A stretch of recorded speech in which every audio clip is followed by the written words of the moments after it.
ve şiddet tutkunu değiliz. Biz de zindanla da korkutamazsın. Your country is in big trouble. Teslim olmanın sınırı yok.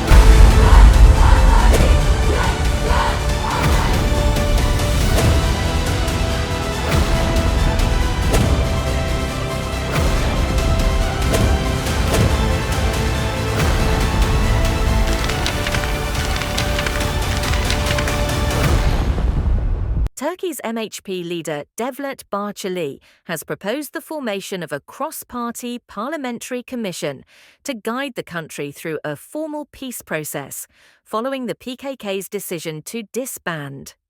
Opposition figures in Turkey say that lasting peace depends on the Turkish government implementing bold reforms, while jailed Mayor İmamoğlu urges the peace process to be formalised in parliament. Calls renew for the urgent release of seriously ill prisoners in Turkey and end to isolation practices as a first step towards lasting peace. And in other news, Paris's fourth Kurdish Culture Festival is in full swing, with vibrant dances and music celebrating the Kurdish heritage. Stay informed with Medya News.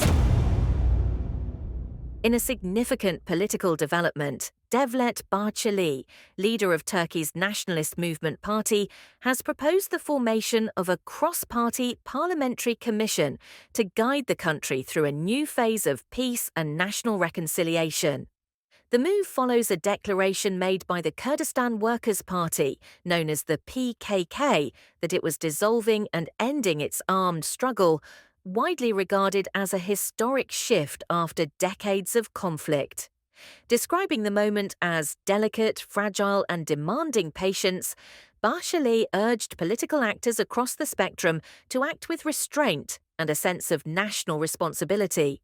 Central to his proposal is the establishment of a 100-member National Unity and Solidarity Commission for a terror-free Turkey, with representatives from all 16 political parties in the Turkish parliament. The body would operate transparently, with proportional representation, expert consultation, and the authority to submit legislative proposals. Bahçeli stressed the need for consensus, unity, and a clear path forward, warning against divisive rhetoric or attempts to undermine the peace process. He welcomed both the PKK's disarmament announcement and jailed leader Abdullah Öcalan's accompanying call from prison as positive steps, declaring there can be no turning back. The message, delivered on the symbolic anniversary of Ataturk's 1919 landing in Samsun, casts the current moment as an opportunity for national renewal, one that could define the Republic's second century through peace, inclusion, and shared identity. Turkey's pro-Kurdish Dem Party has outlined a bold set of reforms it says are vital to securing a sustainable peace, following the recent decision to disband announced by the Armed Kurdistan Workers' Party, better known as the PKK.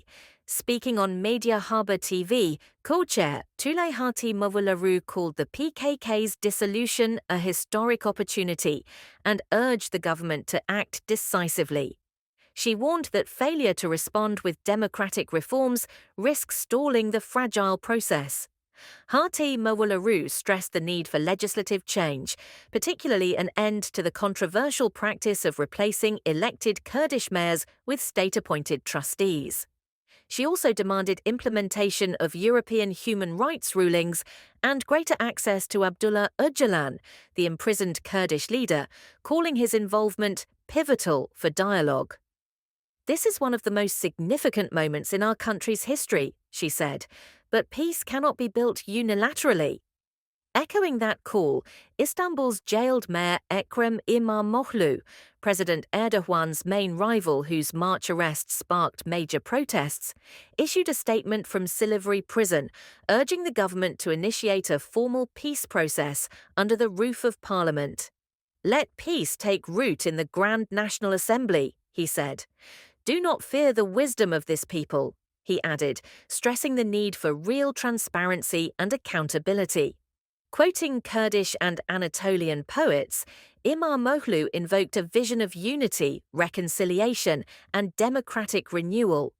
As Turkey faces a turning point in its decades-long conflict, Dem party leaders and opposition figures are urging the government to turn symbolic gestures into tangible steps during this rare window for peace. Human rights defenders and Kurdish politicians have renewed calls for the urgent release of seriously ill prisoners in Turkey, framing the issue as both a humanitarian necessity and the first step towards lasting peace. Speaking at a public panel in Urfa on the 17th of May, forensic specialist Şebnem Korur Fincancı, human rights lawyer Eren Keskin, and Kurdish politician Sabahat Tuncel criticized the Turkish state's handling of prison conditions. They argued that overcrowding, aggravated isolation, and politically motivated decisions by forensic institutions have turned prisons into sites of suffering rather than of rehabilitation. Prisons result in illness, not recovery, said Fincancı, highlighting that some detainees are too fearful to even attend hospital appointments. Keskin warned that prisoners are often only released when it is too late, at the point of no return, and accused the opposition of remaining silent on the issue.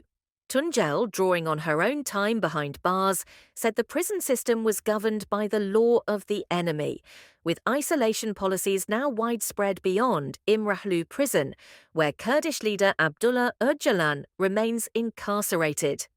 All three stressed that releasing sick prisoners is not a political concession, but a moral imperative, a first concrete act that could restore faith in the possibility of peace and justice within Turkey. The streets of Paris's 10th arrondissement, known locally as Little Kurdistan, came alive on the 17th of May with Kurdish drums, folk dances, and traditional dress, with the opening of its 4th Kurdish Culture Festival. Organised by the Democratic Kurdish Community Federation in France, the week-long festival celebrates the culture, language, and resilience of a diaspora that has faced decades of repression in Turkey, Iraq, Iran, and Syria. The opening parade moved from the Ahmet Kaya Cultural Centre to the Town Hall, where crowds sang and danced the govend to the beat of Zurna and Erbahne. Azad Doğan, co-chair of the Community Federation, opened the event declaring, "Every tree grows from its own roots." Workshops, exhibitions, and Dengbez song performances follow throughout the week. On the 18th of May, Kurdish cuisine took centre stage at Cafe A, while a language exhibition introduced dialects like Kurmanji and Zazaki. Mayor Alexandra Kordbar welcomed the community, expressing support for democratic initiatives led by Kurdish figures.